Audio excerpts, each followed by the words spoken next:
सुधाकरात्तमोदकं सदा विमुक्तिसाधकं कलाधरावतंसकं विलासिलोकरक्षकम् अनायकैकनायकं विनाशिते बदैत्यकं नताशुभाशुनाशकं नमामि तं विनायकम्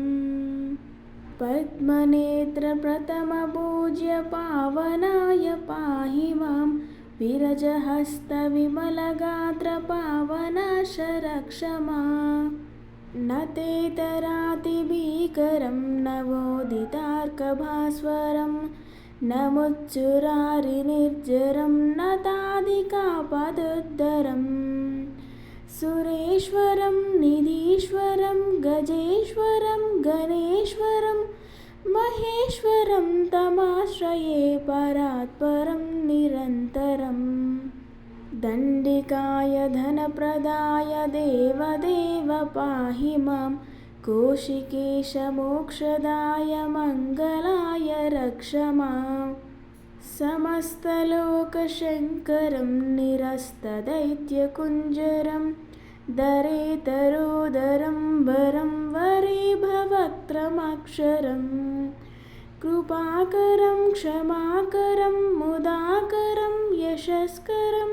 नमस्करं नमस्कृतं नमस्करोमि भास्वरम् कामदहनदोषहरण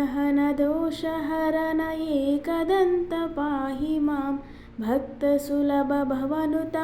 शिवसुताय रक्ष माम्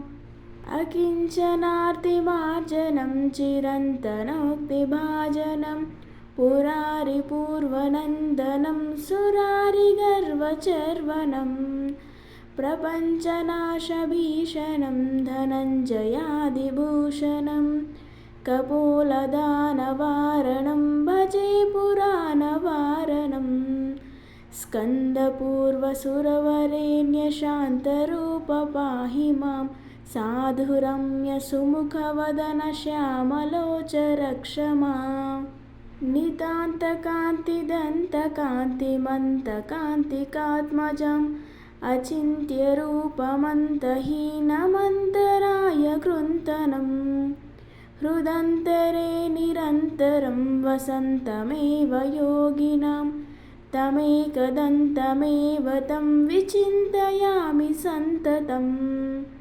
विघ्ननाशविभवतेजविकटरूप पाहि मां वेदवेद्यवीरशूरविमलरूप रक्ष माम् महागणेशपञ्चरत्नमादरेण योन्वहं प्रजल्पति प्रभातके हृदि स्मरन् गणेश्वरम् अरोगतामदोषतां सुसाहितीं सुपत्रतां समाहितायुरष्टभूतिमभ्युपैति सोचिरात् श्रीगणेश जय गणेश श्रीगणेश पाहि मां श्रीगणेश जय गणेश श्रीगणेश रक्ष मां श्रीगणेश जय गणेश श्रीगणेश पाहि मां श्रीगणेश जय गणेश श्रीगणेश रक्ष मां।